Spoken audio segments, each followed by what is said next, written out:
আসসালামু আলাইকুম কলিজার ভাই ও বোনেরা, সবাই কেমন আছেন? আশা করি আছেন ভালো। আপনাদের দোয়া আমি ভালো আছি। নতুন করে ভিডিও নিয়ে আবারও আসলাম আপনাদের মাঝে।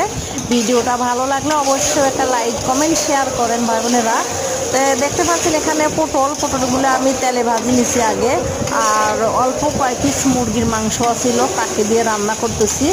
আর আমার মাছ তরকারিও আছে ফ্রিজে, তো এইগুলো দিয়ে আজকে আমি পার করব।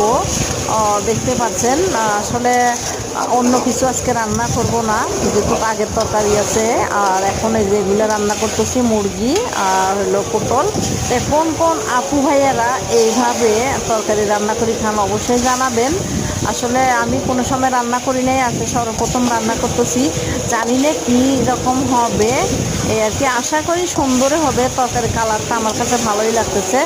আর অলরেডি আমরা এদেরই থেকে বাটা মরিচের তরকারি খাই, আর গুঁড়া মরিচের তরকারি আমি রোজার আগ থেকে খাওয়া বাদ দিছি, যেহেতু আমার সাথে একটা ঝামেলা হয়েছে। আমি গুঁড়া মরিচ শুকিয়ে গোটা মরিচ মেশিনে আমি দিছিলাম গুঁড়ো কোটার জন্য। ওইখানে আমার মরিচগুলো তারা চুরি করে নিয়ে তারা আটা মিশেল করি হলুদের গুঁড়ে শুদ্ধে আমার দিছিল। তখন থাকি আমি আর মেশিনে কোনো মরিচ ভাঙি না।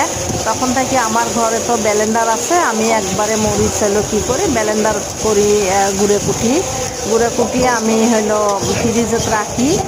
তরকারি রান্না করার 10 মিনিট আগে আমি মরিচগুলো বের করে রাখি, তারপরে আমি বাটা মরিচগুলো দিয়েই কিন্তু আমি তরকারি রান্না করিতে। দেখতে পাচ্ছেন তরকারিটা কষা হয়েছে, আমি এখন পানি দিছি। তো তরকারিটা বলকাইলে তারপরে আমি নামাবো। ভাই বোনেরা সাবস্ক্রাইব করতে ভুলেন না, ভাই বোনেরা লাইক দিতে ভুলেন না। ফুল ভিডিওটা দেখেন, আল্লাহর দোহাই লাগে।